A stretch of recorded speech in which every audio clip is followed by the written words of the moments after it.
Sam, welcome to the podcast. Hello, Raoul. Good to be back, mate. Yeah, This has become like an annual thing now. yeah, I love it. I love these types of media. I love just getting in front and talking with people. So We live in a very short form media world right now, where everything's become sound bites, and I love it too, where you can actually sit down, have proper conversations. Yep. Get into the weeds as we talked earlier. Yeah. Really dig into things. Yeah. But so I always get you in because I love knowing about the crypto market and Bitcoin, and you're seeing how finance is changing, especially in this very hectic world that we're living in nowadays. The age of disruption. For That's sure. what we call it. Yeah. And it's pretty crazy how much things have changed from probably the first podcast we had a couple of years ago. But I thought we'd start today's podcast asking you a very, contemporary question of, this is something that comes up in conversations with people all the time, how Trump's tariffs are affecting the US and, global economies. But how do they affect the crypto market itself? Tariffs in itself don't affect the crypto market at all.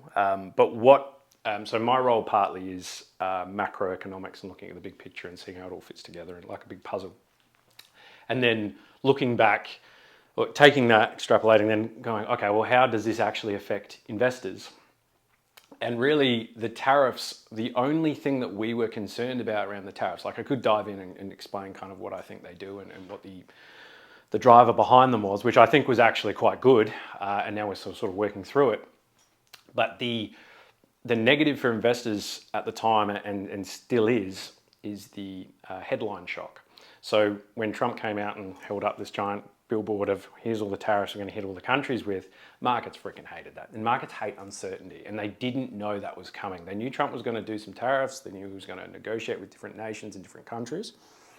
But when he came out and just sort of hit everyone with arbitrary levels, which that's Trump. If you do not know who Trump is by now, that's him. He goes to the extreme, and it's a negotiating tactic. It's like the art of the deal thing.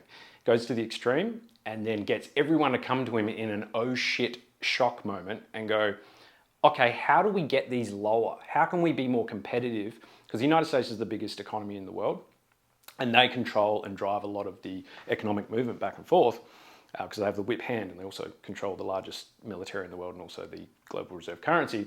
So these nations go to the United States and go, all right, well, you're slapping this massive tariff on us. We don't want to be uncompetitive. We still want to export our goods and not get slapped with this big tax. How can we work with you? And then Trump will go, yeah, we'll remove the tariffs, or we'll not remove it, but we'll drop these tariffs back to maybe a 10% level, not a 50% or 40%, whatever it was, if you give us more competitive rates for your, corn or iron or semiconductor chips.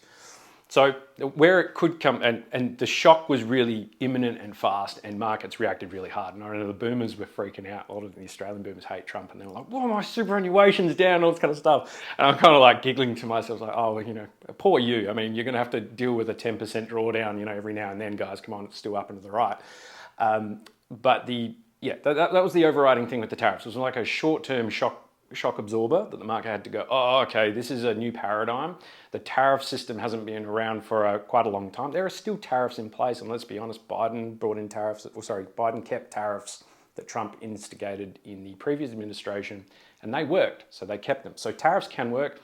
Other nations have tariffs on the United States and other Western countries as well to maintain their competitiveness in certain areas. But yeah, Trump went like a sledgehammer for those kind of reasons. Now, where it can affect Bitcoin specifically, and it's hard to sort of quantify, and it hasn't really affected crypto and Bitcoin, but the initial scare was that tariffs on, let's say, Taiwan or major tech industrial sectors and manufacturers like China, which manufacture a lot of the hardware, so the mining machines, the semiconductors, so the chips, NVIDIA and whatnot, they manufacture a lot of their gear in Taiwan. Taiwan's still the epicenter for a lot of those chips. And also, I guess just the rare earths and different things like that. So right now, the problem with, not the problem with tariffs necessarily, but with some of the friction that's coming out of it is between the United States and China. China's the manufacturer of the world, obviously. Trump, the goal behind the tariffs was essentially, let's slap these tariffs on everywhere else because us as a manufacturing powerhouse left. After the Second World War, they exported their manufacturing base overseas, right? So these tariffs are in Trump's mind and his team, are allowing them to reshore manufacturing, try and make their local manufacturing businesses, producers, more competitive. Because right now they're competing with Chinese goods, which are monumentally cheaper. So there's going to be this sort of teething period in between that's a problem. But the United States military, their computing, their chips, everything, we're going to AI, data centers, cabling, all of it require things called rare earths. They're not really rare, but there's a lot of minerals out of the ground, which, would you believe, China actually has quite a monopoly on. They have some of the, and I don't know the exact details, but they have either the biggest refining capacity or the actual rare earths themselves in the ground. And so if the United States wants to get uppity with China and go to war with China over Taiwan or anything like that, there's a real risk that the American military, which is now heavily reliant on Chinese rare earths and chips and goods, all of that kind of stuff, there's going to be a bottleneck point where the US is kind of like, well, we can probably fight this for maybe a year. We might run out of missiles and chips and rare earths at some point where we can't sustain this type of intensity in this warfare, which you're kind of seeing in Ukraine. There's this, Europe and the United States are pulling back hard from Ukraine. They're like, Ukraine, we get what you're doing, you're surviving, great, but we cannot commit much more material and equipment to this because the US is running quite low. And we saw that with the, well, now we're going off on other tangents, but I'll keep going. When we saw with the Houthis in Yemen. So the US military, a lot of the trade and the goods in the world travel through the Suez Canal. Yeah, the Suez, sorry. And it goes down past Saudi Arabia. But the Houthis were just lopping missiles and drones at ships going past. And so that stopped a lot of the global trade and the US had to go in. But what was going on, the US frigates and ships were going in there to protect all the shipping. These drones, which cost maybe $100 to manufacture, you can buy a drone off Amazon or you can buy a drone off Temu, whatever, manufacture it, put a bomb on it and send it and hit a ship and probably sink it. The US frigates and whatnot were shooting these drones down with missiles that were worth about $100 million each. You cannot keep up that intensity. You've got this brand new era of warfare, especially in Ukraine. You're seeing it's a drone warfare now. It's not even artillery and troops. It's literally, they've got big no-go zones where between the battle lines where it's just drone warfare going at each other. It is scary as fuck for what the future holds, but they're trying to come up with countermeasures and all this kind of stuff. But right now the lines are pretty stagnant. It's because these drones are just going left and right and any movement of human beings gets targeted straight away and they get smacked in the face. And same with tanks. They're almost superfluous in this arena of warfare. So that's kind of like an alarm bell thing. But again, we go back to like the rare earths and tariffs. These nations, smaller nations, are now more competitive, not only in the military scene, but also the economic scene, if they can be very efficient with what they have. And suddenly they're projecting power a lot larger than maybe what they ordinarily are. So I don't know if that answers your question in the end, but tariffs, let's just say the global economic order, and you feel that the disruption is very strong.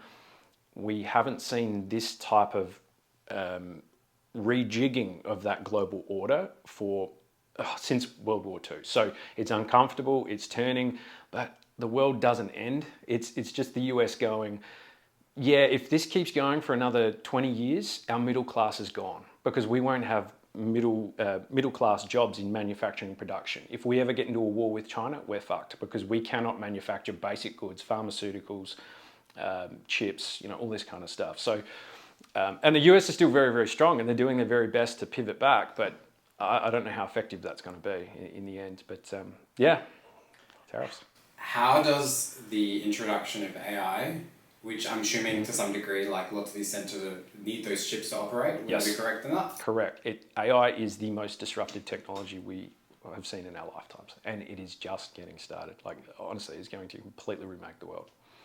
What are your thoughts on that for people who are looking at investing, and what should they be aware of beyond just realizing that they should figure out how to use ChatGPT? What should investors be looking at as far as the impact that AI is going to have on all these markets? What it will happen on markets versus what investors should look at is probably a little bit different. I think AI will, honestly, it's going to completely change our economic model. Labour is going to completely change. A lot of white-collar jobs are already being cut across the world because suddenly executives and people that were just doing admin tasks in the offices getting paid six figures, suddenly they're not needed anymore and they're just getting cut. So as an investor, and I recently did a report on this, it was called the exponential age. So I'm looking ahead, looking at the next 10 years, where do you want to be positioned? And I think hard money is so important, which is Bitcoin, which is gold and silver. Gold and silver are used in electronics and data centers and everything that we're going to be needing for this build out that we're going to do. Bitcoin is this digital store of value. Gold's the analog store of value, and we need that in a world where fiat currencies are just continuing to go to zero. But what we need to be focused on as investors is AI, quantum, automation, so quantum computing, automation, energy, and there might be a few other aspects there, but they're all my kind of the big 4 or 5, which I'm looking at, because AI leads to more automation. Automation leads to robotics, like you've got Tesla and Optimus, or robo-taxis, all that. So we're going more automated this way, and you want some kind of exposure because it is the most disruptive technology of our age. There's going to be ups and downs. It's going to be good and bad, but it's like the genie's out of the bottle. You have to lean into it, and it's not something that, I think this is just going to be a bit of a fad. It's not. You've got Amazon, Google, Apple, all the biggest companies in the world. What they're able to do now is shed their workforce, make it more efficient, so their revenues are going to be up.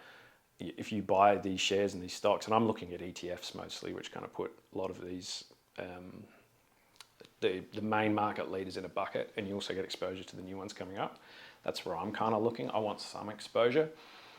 So yeah, I think as an investment, and that's what you see. So stock market right now is held up by 7 companies. It's called the Magnificent Seven, the Mag 7. It's like Nvidia.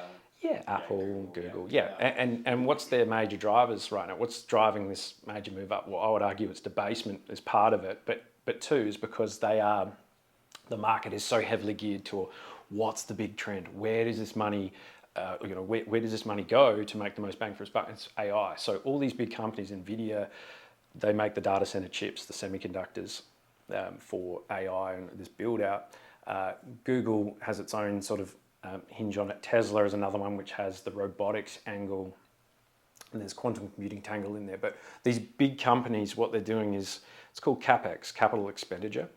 And with AI, it's been very well consensus has been that these companies need to do a massive build out. And so what they're doing is spending like insane amounts of money to build data centers, the infrastructure, all that. And what these companies are now doing as well, and when I say energy has to be in the mix, you think how much energy actually has to run these? And in my view, the last 10 to 20 years, we've almost been in a modern dark ages because of cultural shit, because of also the dogma around energy, which has been, climate, which, climate change, I think is a very real thing, but net zero was a total scam. And the last 20 years, we've kind of put ourselves into an arena where we demonize energy usage. Humanity and our civilization needs to burn energy. We grow when we're burning energy. If we're not burning energy, we're stagnating and we're dying. Whether people are hearing this, like it or not, it's coming, AI, all that. And what do we need to build that further? And what are these companies going to do no matter what? They are going to build out energy like crazy. They're going to build coal-fired power stations. They're going to build gas. We're going to build out nuclear. We're going to go crazy. The good thing is we are going to do, wind farms, solar. We're going to do all that. But the thing with net zero and why it was a bit of a scam was the whole situation where they're saying it's the cheapest form of energy on Earth. And in a way it is, but it's not base load. It's a complement. We need massive base load like coal and nuclear in the mix, and if we don't, we're going to have sky-high energy prices. And what does any sky-high energy prices do? It causes massive drives in consumer inflation, which we are seeing. So people are like, oh, this inflation sucks, but I also want to save the climate, save the world. You actually can't do both right now. It's not quite gelling, right? And Australia as a whole contributes less than 1% of the overall global carbon emissions. So if we just shut down our country today and did nothing, burned nothing, no cars, no airlines, no nothing, we would contribute nothing to the overall scheme of things. If China and India are still building out massive energy grids and all this, they are burning fossil fuels like you wouldn't believe. So I actually had this conversation. You remember Sim? We had this conversation in Sydney. I caught up with him. It was absolutely phenomenal. And he's like, don't you want your son to grow up in a positive world and all this kind of stuff? Yeah, I go, absolutely. But what we're being fed in terms of net zero and all this dogma and this pushing is we're running into a brick wall of reality We don't have, the world is short energy, meaning we don't have enough energy for what we're doing and what we need to do. And so we need to come up with clever ways to boost that energy mix. And over time, we can phase out the crappy shit, the coal and all that, because I'm with that. I love the environment too. I don't want the world to just be covered in pollution and all this shit. But people need to understand the reality of what's going on underneath. And if we keep doing what we're doing, not only are we going to pay sky-high energy bills, but we're going to see the most insane inflation, because like if we get our food at the supermarket, that takes trucks, it takes ships, it takes all these types of energy to get to us as well. Charging our iPhones, all the modern technologies which we love. AI and data centers, they are going to require so much capital expenditure and energy, and that's what Google, Nvidia, like Musk, he bought up, I think recently, a nuclear power plant that was defunct in, I think it was in California, and brought it back online, and he's using that to power their sort of data centers, that mix. These data centers are absolutely enormous. Like again, they require massive amounts of energy. So if we want to go down that route and there's no stopping it, that's the way we're going to go. So yeah, does that answer your question? Yeah, for sure. Do you envision that there's a stage in society where we don't have the energy to power the speed at which AI is progressing? We're there right now. Yeah. So this is a bit of the reason why the stock market had a bit of a wobble the other day, which is the capital expenditure that I was explaining. Is these companies have been releasing quite openly, look, we've done this huge capital expenditure and we actually have to slow down because we're investing all this in the infrastructure, but infrastructure takes time to build. It takes time to connect these new energy sources to our data centers, all this kind of thing. Again, it takes time. So they have to slow down what they're doing. We've reached almost like a bottleneck. And again, it will take time for all this new kit to come online. So when they sort of said that to the investors and when they released this, the revenues are still sky high, but everyone's kind of like, oh, we're slowing down a bit here, and the expenditure is slowing down as well. So maybe the AI bubble was having a bit of a wobble, and that was the sort of the shake that we got. But broadly, this is a secular uptrend. AI, it's a very real fundamental trend. It's not going away, like we said, but there are going to be dips and troughs in the way. And if 7 stocks are holding up the stock market, if one of them has, and Nvidia the other day had their revenue, they're called this is their revenue. They came out and the head of Nvidia said, if we had come under expectations for our revenue, the world would have ended, because Nvidia is over $1 trillion company now, and a lot of people look at Nvidia as the AI sort of benchmark. And if they'd come in under their expectations, the market would have panicked. So, there will be wobbles along the way, but no, I think it's up and to the right. And the S&P in the US stock market is very much a passive investment vehicle. S&P is an index. And so if you have a massive superannuation account or IRA in the US, and you are just like, okay, where's my money put best? Well, you go, okay, I earn probably 8% passive returns in the S&P 500 per year because it goes up that amount. You can't really get that anywhere else, guaranteed as such. And so what they do is just go to their fund manager, or they just go themselves, all right, I'm just going to put all my money passively. I'm going to keep investing just passively in this index and just keep building that over time, because I'm getting 8% per year. You look at your bank account, what are you getting? You may be getting 4%, maybe around a little bit less. 8% sounds pretty good. And same with US Treasury bonds, they're yielding around 4 or something percent. But that's kind of your risk rate. 8%. If you are outperforming 8%, you look at it. But this is why so much money gets concentrated in the US market and the S&P 500, is because it's this big passive sponge that just brings in all this capital. And is that how 7 companies end up controlling so much of the market? Yes and no. Yes, because they've had the technology monopoly for so long, and our entire world now is technology. And that's the big trend, I guess, people need to get their heads around. It's not like a company making books or anything anymore. Just random companies that we used to see when we were growing up, really strong companies in different regions. Technology is this exponential thing right now, which just keeps moving higher and keeps changing. So, and also investors like sexy things. Tech is sexy. Everything else is a bit boring. And and to be honest, they're the only companies really that are growing in many respects. So that's where you want to concentrate your capital. What do you think is going to happen to our I guess, jobs in the future, with so many of the... Do you think there'll be more resurgence of people going towards blue-collar jobs, which seem like a much safer bet now than white-collar jobs? Such a good question, because it's what I think about a lot, and you can get quite... Because the opposite, I guess realistically, we thought the opposite would happen, right? We thought the robots would come and all the manufacturing and like physical build out of things would just be done by robots. But I think AI just did the complete opposite. All the thinking jobs got taken away, programming got taken away. Yeah, a bit of rug pull. Therapy, all the thinking jobs actually. Yep. We realised your thinking wasn't that special, an algorithm can do it. Yeah. So it's an interesting question. I think the age of disruption, we don't know where this goes. But if we think, because I think the next big wave, like we've got AI, which has really hit the white collar jobs market, like you said. But the next thing is automation and robotics. And when you say automation, what do you mean by that?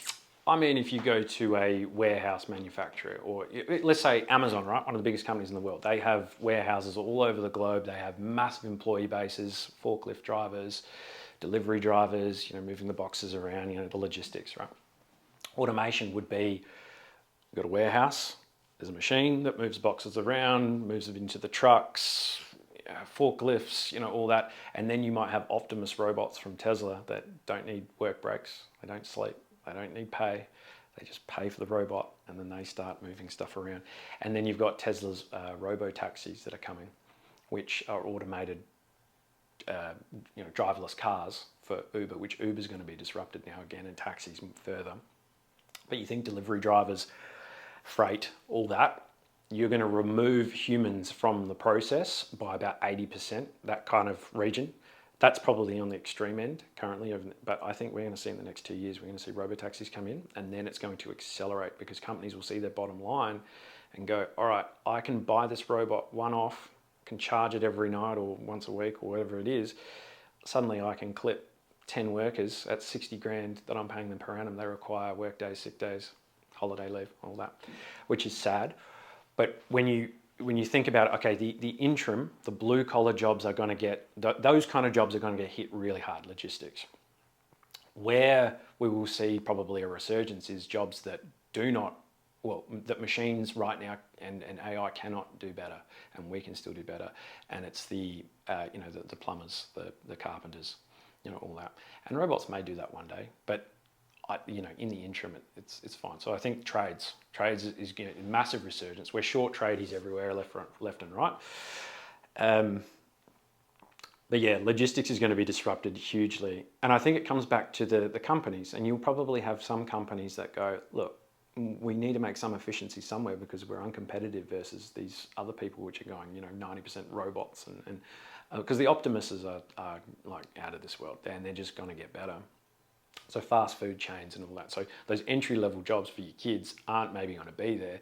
But in a way, you're kind of like, well, it might be good for humanity longer term if we are starting to phase out the real lower-level menial jobs. However, I would also argue it's good for young people to learn at base-level jobs and whatever, but maybe we can now rejig the economy in our society leaning towards things that we actually want to do. Again, I don't know where this goes, but I think politically and economically, that type of disruption to the working class, the productive class, is ripe for revolution, and you've got to be very, very careful. We're already seeing the populist swings with, Trump, and Europe's about to swing very, very populist. France, Germany, and elsewhere, they're about to swing the other way, and the UK. And then we're seeing people like Mamdani in New York pop up, which is more socialist. Not more socialist, they are socialist. And you already see communism that's becoming more popular. And these extremes are going to get more pronounced, and we're going to get stuck in the middle. Oh my goodness, this is just terrible. But where where the politics comes into the automation side, and I can see it quite clearly, is if the middle class and the productive class and the working poor are suddenly losing their jobs, like on top of taxes, inflation, all that. And I think people are already at breaking point. If they start losing their jobs left and right, can't pay their mortgages, the economy. We were talking about this earlier. Yep. Crime in a city that didn't have as much visible crime as before is going up and up and up. Yeah, yeah. So the flow-on effects, and I just think in terms of mortgages, right? If there's a large portion of the population which has a working class and they have mortgages, make no mistake, Australia's almost a total economy right now. There's part of it which is mining, sure, but our entire economy is almost built on the housing market.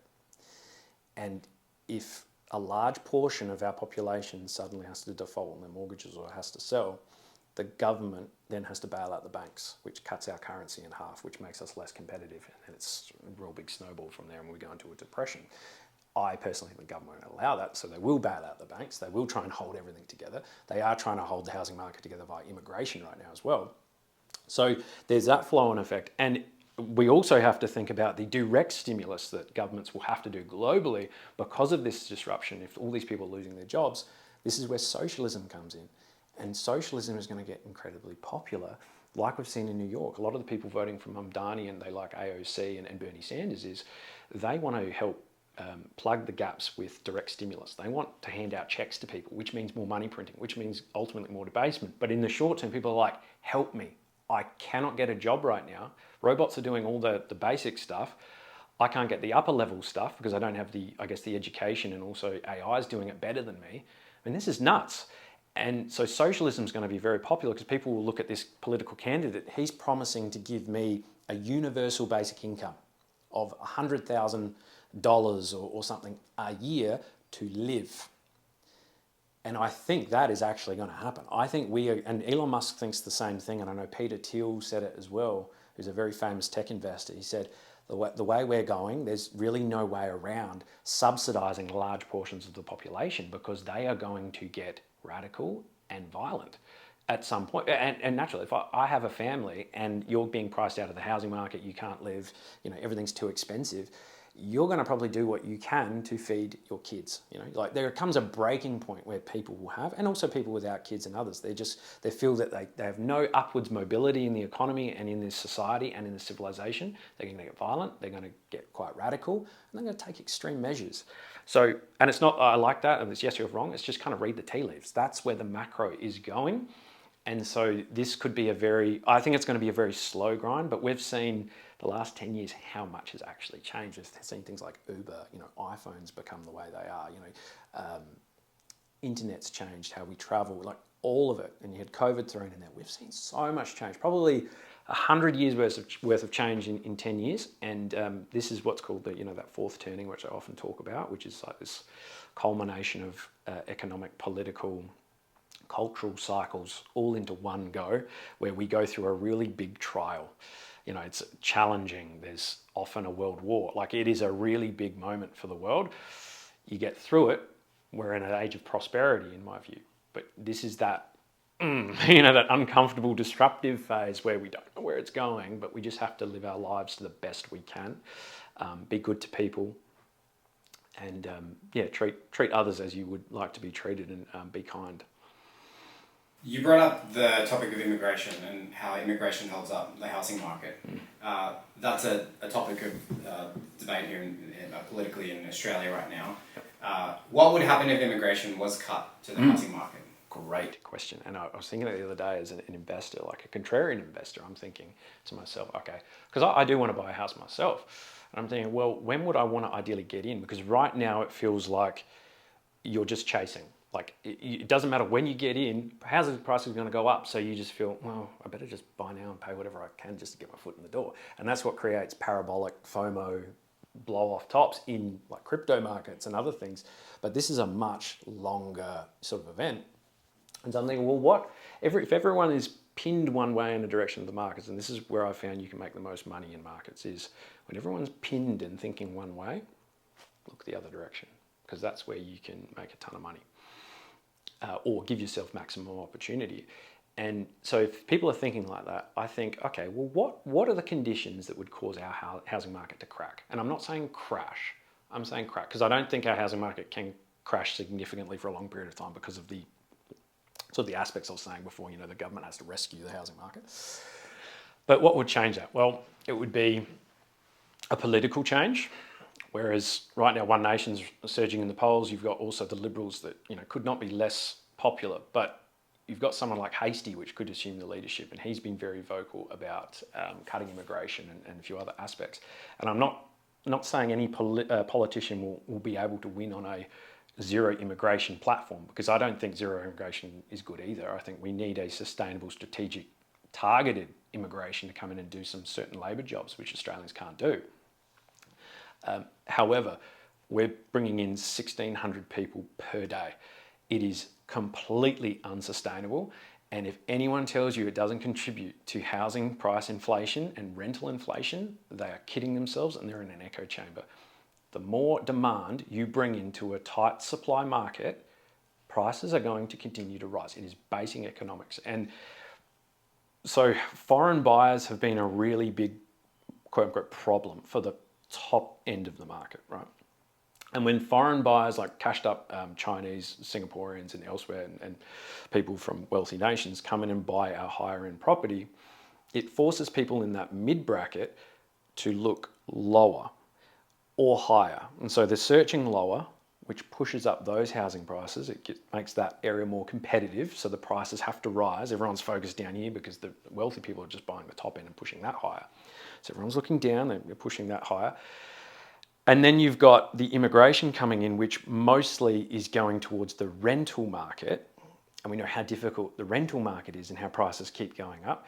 They have to live somewhere. And so the more people that are going and bidding for each of these sort of mid-tier properties, families, Australians, all that kind of stuff, they can't get those properties. So they're going out further. They're going to the lower cost rentals. More competitive out there, that drives up prices. The more people bidding for all this is driving up prices left and right. So what would it take? There's two things I mentioned there, which is foreign buyers and immigration. And if you get even a slight political shift, if you get with One Nation rising in the polls, and if the Liberals maybe change their direction, they've already changed on net zero, I can see them changing more populist with their immigration style too.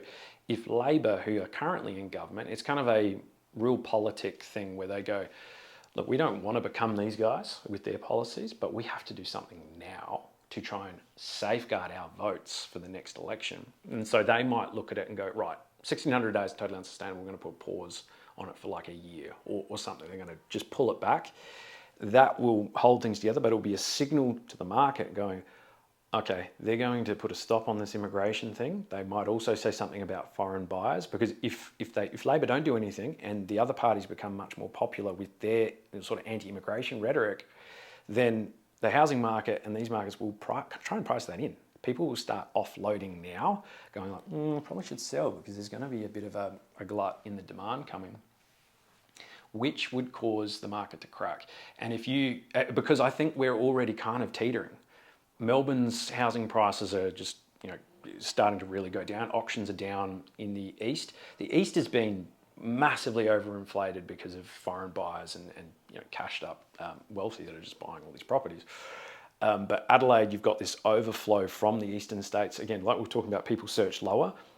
People in those states are looking over in Adelaide for maybe better lifestyle, cheaper housing, and they're bringing their capital over here, which pushes up our housing prices as well, and then going out to Western Australia. So ultimately, how we get housing prices down and what we see a crack is political shift. So maybe a pause on foreign buying or tightening of those rules, tightening of immigration, and just generally time. Interest rates as well. Inflation figures came out the other day and they were high. Everyone wanted them lower so they could cut rates to go lower. But lower rates make capital cheaper, so that creates more buoyancy in the market. So with inflation higher, they might actually hike rates. Which causes stress on the housing market. If people are struggling right now to pay their mortgages and rates don't come down and they actually go higher, they'll be like, we might need to sell here. What's funny as well, the Albanese government, they released the 5% homeowners grant, I think it was, where you get a home loan for 5%, I think it was, from the government. And it just blows my mind. I think we discussed this a year ago because there was a homeowners grant that came out around that time.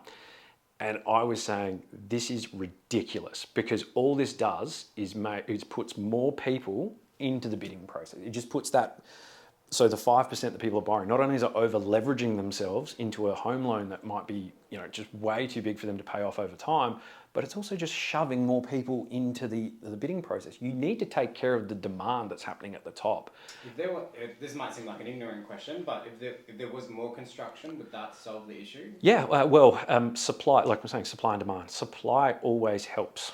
But I imagine, I paint this I guess my question would be, what stops, I don't know, like all these big construction companies from not, if there's obviously such a big demand, why aren't they building more? Is it just a labour issue? Is it, the demand seems to be there? Yeah, well, it's a great question. Could we just not have the amount of businesses that could facilitate that? I'm not sure, because the government is pushing this really, really hard. They're like, we need to create more supply. And I completely agree, we need more supply. But what you do find is infrastructure is a problem when you keep building out. You also find land costs are a real problem. Commodities are a real, like wood, concrete, all of it is really, really expensive at the moment. So these companies can do this and take out loans, and yes, they're doing it. But what I think the overriding problem is, you can increase supply by, let's say, 100 houses in Adelaide per year, let's say, which they're not even doing nationally, which is quite hilarious. But if you're bringing in 1,600 people a day and you're building 100 houses a year, it doesn't math. It doesn't math. So I think of it like a bathtub, which is overflowing with water, and you've got the taps going full bore, just water's flowing into the bathtub, but it's spilling over the edges. And you're saying, you're going in there with a bucket, like a little bucket, and you're just doing this, right? But the taps are going full bore. So it's just adding more and more demand into the mix, pushing housing prices up. In this, analogy, it's the water. And the supply that they're doing is this little bucket, just going in there and taking it. It's not going to do a thing. So in my view, you need to do both. You need to attack the problem from both sides. And I do not hear that at the government level. It's starting to become quite a good talking point, like below with independent thinkers and economists and things like that. But the government is refusing to look at the demand side. They are solely focused on the supply side, which is far more complex an issue because it requires people to actually go out and build, and all this kind of stuff. It takes time. But demand is a very easy fix. It's just turn off the tap. But politically, for Labor, they're a bit more left-leaning. They love immigration. They're entrenched with it. They don't want to see that they crack down on it. But they have to at some point. It's getting ridiculous. So yeah, that's where we sit. There we go. We've talked about lots of different topics there, brother. We're going to have a quick little break. We'll come back and we'll keep chatting. Sounds good. There's been a big crypto crash that's just recently happened. Should people be freaking out about that? No, that's right. I've had, you call it like triaging, one of my clients recently, but a lot of them have seen this all before. We go through this every... people forget. Earlier on in the year, we had a 30% correct. So I look at Bitcoin predominantly. I can go into crypto in a sec, but Bitcoin had a 30% drawdown. 26% earlier in the year, and last year before Trump was elected, we had a similar 26% drawdown. The 70% drawdowns we sometimes get in bear markets, they're outliers. I think, again, this is interesting because I think where people freak out is, and this is what I've seen with investors, is they've thought that this crypto cycle, which is institutional based, so big investors are coming into this, like the BlackRocks and all that kind of stuff. And the last two cycles have been retail driven, 2021 and 2017.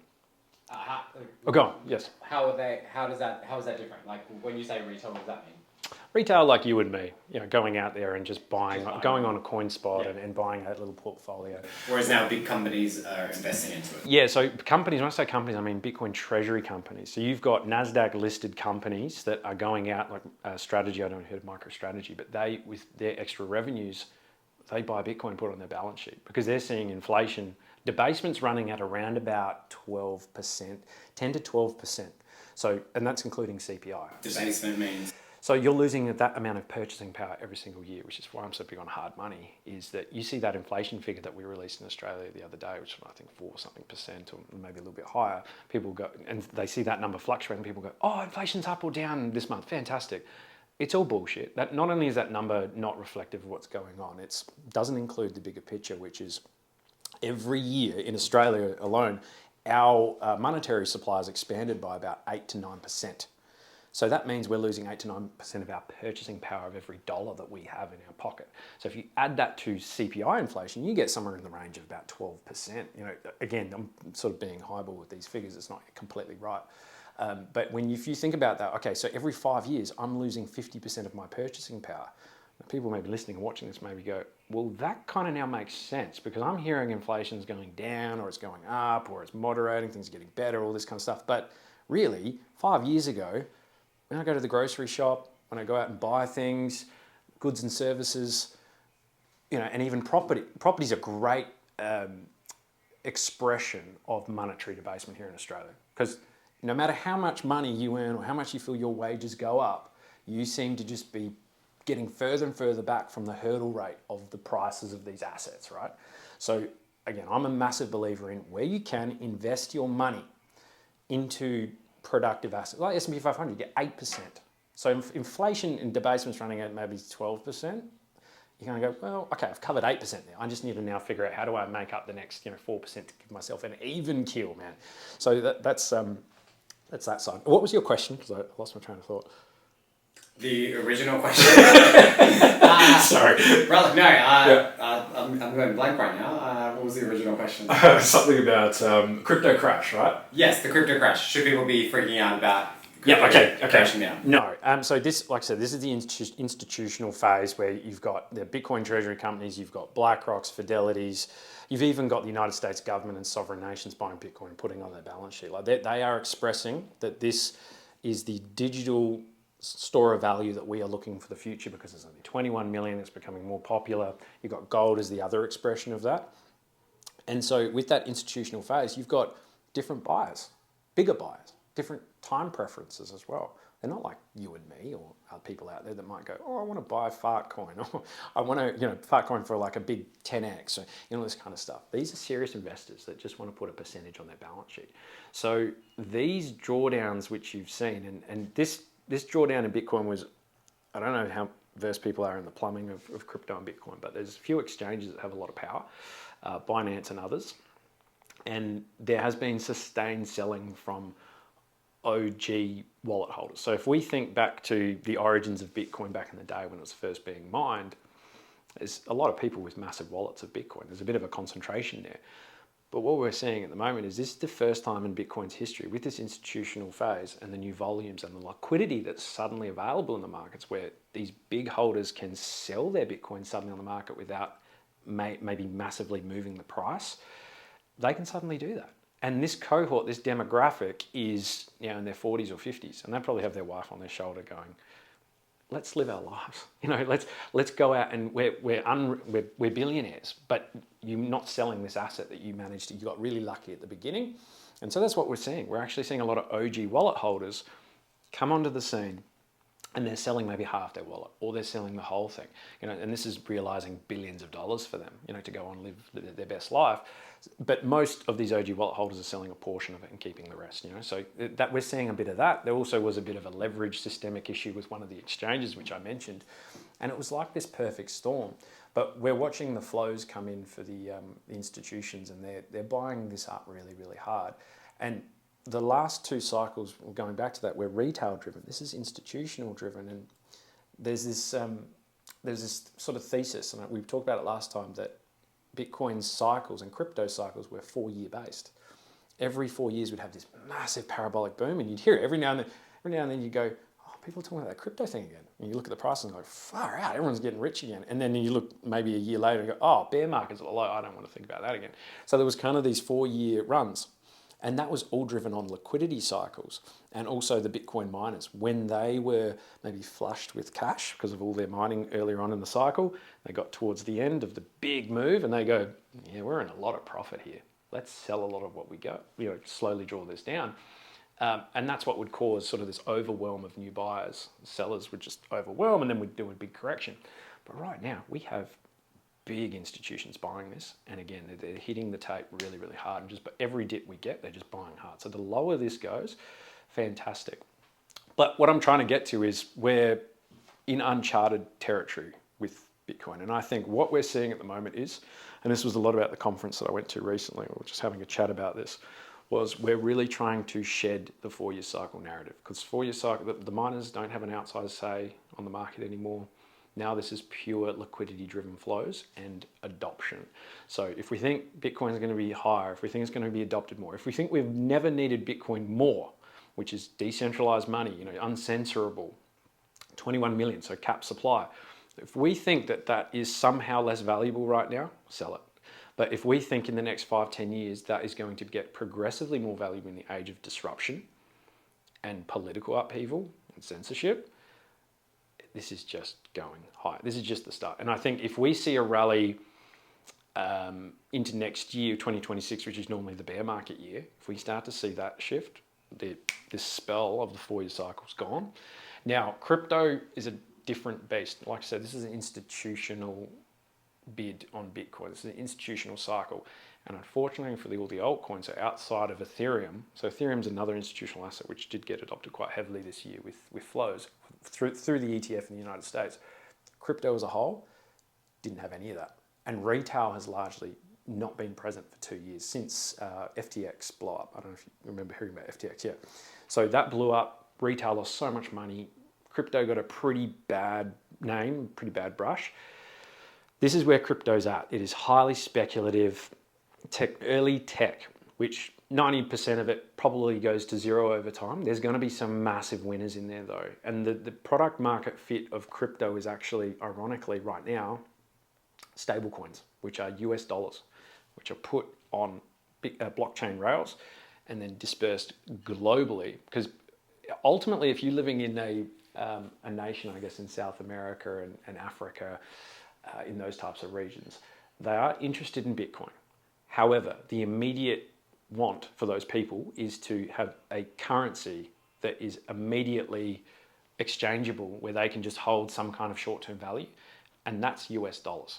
They want US dollars, which is stablecoins. And suddenly people that don't have a bank account in the middle of Africa, or don't have a bank account in the middle of South America, or can't get access to a bank account, or they're dealing in, like Argentina went through hyperinflation. What was the adoption rate of stablecoins and Bitcoin in Argentina was massive, but ultimately it was US dollars that people wanted. So they could just go on their smartphone, get a software wallet, get access to US dollars digitally, and they could just save their money in that and spend it via their phones. So the product market fit for crypto is actually right now stable coins, but also AI, and there's a few other interesting use cases right now that are popping up. But as investors, and we've been very big on this at CCI, the group I work with, is you have to be ruthless. And if something isn't working, if the last 2 cycles where you were told that you could create a tapestry of a portfolio and just go Filecoin, Dogecoin, all this kind of stuff, without any risk management, and if it's not working, if like this cycle has not played out anything like the last 2, and Bitcoin has just maintained this progressive just bid, like it's just gone higher, right? Because it got to about $180,000 AUD at some point, and now it's down a little bit. But crypto just hasn't had that bid. Cryptos have not been outperforming Bitcoin, the base layer asset. So if that's the case, especially with our investors, we sort of teach them, it's just like, well, lean into what is actually happening and not what you actually want. If crypto isn't performing right now, fine, deal with it. Move to what is. And then wait for the moment to go from defensive into offensive. So preserve your capital, preserve your purchasing power for the moment to strike. If you go all into crypto, the last 12 months, and you're thinking you're buying the dip, but the dip turns into another dip, the dip turns into a dippity dip, and the dip turns into a nuke, you're just buying all the way down, and suddenly you're held about like an 80% loss. So we really try and show a more sophisticated approach around investing in that realm. But people need to be really clear-eyed about crypto that it is high risk. But ironically, I think right now the risk reward of crypto is actually quite high because of the drawdown that most of them have had, and they've essentially been in a bear market for 2 years. And we've got institutions like BlackRock, like Fidelity, like the big games in town. They're all launching ETFs for cryptocurrencies, for a lot of the big ones in the space. So yeah, I'm actually really bullish on 2026. Like I said, I think we're shedding the 4-year cycle narrative, and I would expect Bitcoin to be over $200,000 over the next year or so. Just where the world's going. Well, I mean, I've got the chart of like how it's just progressed over time. And yeah, I mean, this being one of the bigger dips recently, like it just is an upward trajectory with some big dips as it goes along. But I mean, you can just see it just keeps. Yeah, it's just just up and to the right, isn't it? Yeah. So nothing has actually outperformed Bitcoin over a 4-year cycle, as in a 4-year time span. If we think back, FTX, Bitcoin was at 15,000, and at its height recently it got to 124, 126. US, right? US, yeah. So that was a really good time. We were in Koh Samui doing an investor retreat. It hit an all-time high, and it was actually at the top, which was a kind of amusing timing. But no, it's just perspective for investors, because if you this is the psychology of this market, is the volatility is huge, but volatility is great. Volatility cuts both ways. It can go down a lot, but it goes up higher. So if you can find a way to be a mainmast in that storm and navigate it, and you just look at the bigger picture and go, right, Bitcoin 10 years ago didn't exist, and every 4 years it pretty much triples. If I just dollar cost average into this asset, which is finite, 21 million, because if we're looking at that chart that you're looking at there, which is Bitcoin US dollars, right, or Bitcoin AUD, if we zip back to what we were saying before about how we lose 50% of our purchasing power via our currency every 5 years, what's that chart going to look like versus AUD in 5 years? Well, it should be much, much higher, shouldn't it? It might be 5x or 50% higher. So that's the way I look at it. I just think of what I have in my bank account and what I have in my investments is, all right, how am I outpacing inflation? That is all I'm thinking about. And what are my asymmetric upside assets? And Bitcoin is an asymmetric upside, meaning it has much more upside over here versus it has downside. It could go to zero, absolutely. But the upside is essentially unlimited, because we are benchmarking it against a fiat currency which is being printed to infinity. And debt is going to infinity. We saw with Doge in the United States with Elon Musk. They tried to cut spending. They tried to do austerity. They tried to cut the debt. We really heard much about Doge anymore? No, because they ran into a bottleneck, which was entitlements. It's social security. It is the military.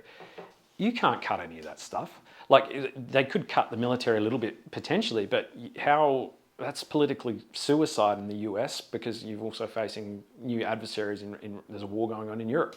There is China getting a bit uppity. Like, you can't cut defense, so that's out.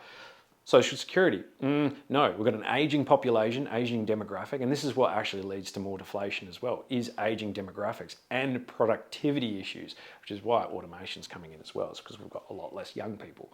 And birth rates globally are crashing, like we're below replacement. So again, nothing stops this train, like all these factors coming together. But yeah, back onto crypto, like a digital store of value which is borderless, finite, uncensorable, unstoppable in many respects. Here's the thing though, I don't know if one of your questions was going to be, well, what are the threats? Like, it can't be just up. And I think you asked me this last time, you go, is there any threats to Bitcoin that are serious? And for the first time in a long time, there is a threat. And it's interesting, and I mentioned it before in my sort of stock picks, quantum computing. And it's big in media circles, kind of like, oh, quantum computing is going to break Bitcoin. What is quantum computing?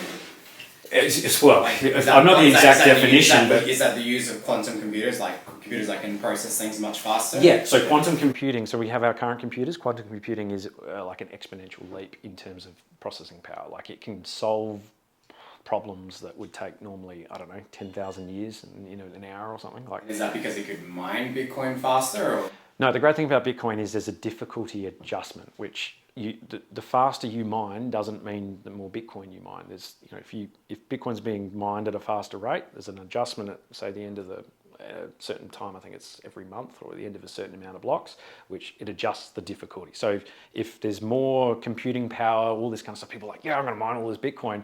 No, the network readjusts to make mining more difficult. So you always get the same amount of Bitcoin mined. But quantum computing will be able to crack the cryptography of the network, which is a big deal, right?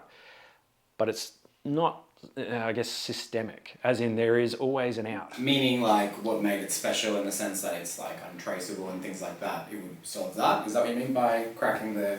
kind of. Like Bitcoin is not necessarily untraceable. It's pseudonymous. So this is the thing when people say, oh, Bitcoin's used for all this illegal activity and all that kind of stuff. All the criminals that have used Bitcoin for illegal activity have ultimately been caught because they've done something stupid, but they can also get their IP addresses traced. So if you're using Bitcoin for privacy, you've done the wrong research, right? Yeah, so quantum, what it will do is, so Bitcoin is a cryptographic network. It's kind of encoded and it's very secure. It's never been breached. There was always a thought that Bitcoin network could be 51% attacked, meaning you could own 51% of the mining gear on the planet and you could change what you wanted, the code, you could do whatever. But that is pretty much impossible now. Like, you just can't do it. The amount of chips that you'd need, the amount of computers you'd need, it's just, no, it can't happen. But what quantum does is looks like it tries to hack the network and crack wallet codes. So right now, I'm just trying the best way to explain this. Okay, so at a base level, quantum computing will crack the Bitcoin network. It will crack it. Like, there's no stopping it. But what it will crack is the old wallets. So the old wallets which haven't, because the Bitcoin network has periodically been upgraded essentially every single year. The nodes upgrade the network, all that kind of stuff. So ultimately what will save Bitcoin is a network update in the next year or two, which will, because the Bitcoin network is already quantum resistant via its algorithm, but it's not proof. Like, quantum can break it within the next, if a quantum computer appears in the next 2 years, we want to have an upgrade pretty much. Like, it's kind of consensus that quantum's coming within the next 5 to 10, but it's probably going to be sooner, right? So let's say Satoshi Nakamoto, the original creator of Bitcoin, whoever that is, whether it be government, group of people, one entity, who knows, right? We can see on-chain his Bitcoin or his wallet sitting there, hasn't been touched, like, since creating it. Quantum will be able to crack his wallet, because his wallet isn't the oldest form of cryptography on the Bitcoin network. It's the oldest, so it's the easiest to crack. It hasn't been upgraded. If it had been upgraded, then someone's getting access to it. Because does that mean we would finally know who he is?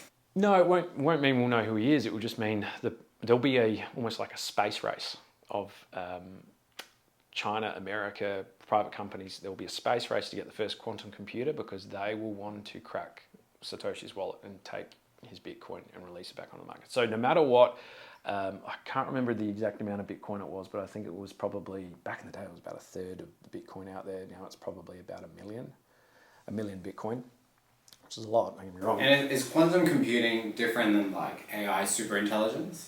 Yes. Yeah. Quantum is kind of like do a you see processing. AI superintelligence affecting what we've been talking about? Cracking Bitcoin? Yeah. No.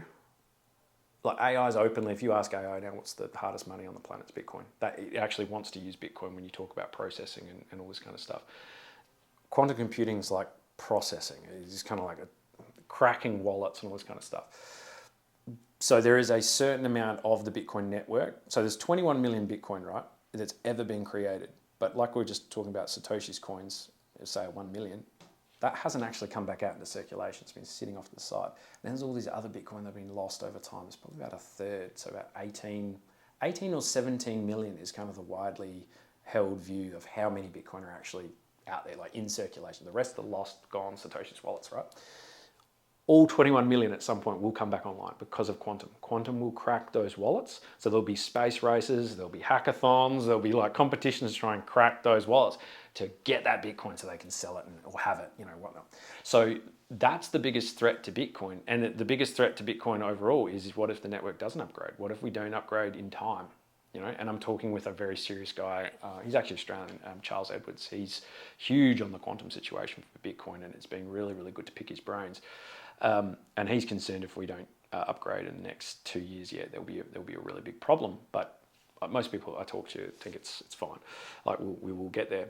And what is the problem that will happen? The Bitcoin network ceases to exist. But it doesn't cease to exist. But if a quantum computer can crack every single wallet in Bitcoin, the Bitcoin network, then the whole reason to hold it is gone. Like the trust is gone. Right now, Yeah, 100%. So right now, one of the best things about Bitcoin is the security of the network. It's decentralized. It's the most powerful computing network on the planet. But if one computer can just crack all these wallets, it's totally unsustainable. You can't trust it anymore. People will just leave en masse. The price will crater. So there is a big issue. And don't get me wrong, even if there is a solution, even if we upgrade the Bitcoin network, Satoshi's coins will still be on that old cryptographic wallet. So they'll still be cracked. No matter what, they'll come back online, which 1 million Bitcoin being unlocked on the market will cause a pretty big correction, like really big. But it will be a correction to buy at the bottom, obviously, as those coins get dispersed. But that's what the market does. Like if the gold price has just skyrocketed, right? It's gone up to over 4,000 US. If a asteroid comes into the solar system and Musk goes up there with some new technology and mines the whole fucking thing. And I've seen a great article that keeps popping up on Facebook and on the internet going, an asteroid with $10 trillion worth of gold and rare metals is out there, we should go mine it. And you just have to think economically, guys, it's not worth $100 trillion. If you mine that and bring that down, that increase in supply craters the price here. If people know that they're going to mine that, everyone sells their gold here because they know all that increase in supply is going to drive prices massively down. So markets price this shit in, and then you'll have the real price, and then you can go off again. Sorry, if that answers your question. No, I love it, brother. Sam, thank you so much for making me hopeful and slightly scared of the future. If people want to find you and know more about what you do and what your company does, how can they do so? They can follow me on Twitter, and I can share that with you. You can put it up on your thing. And we have a website as well that you can go to. So I can share that with you, Matt. We can go from there. Awesome. Thank you so much for coming on today, brother. Really appreciate it.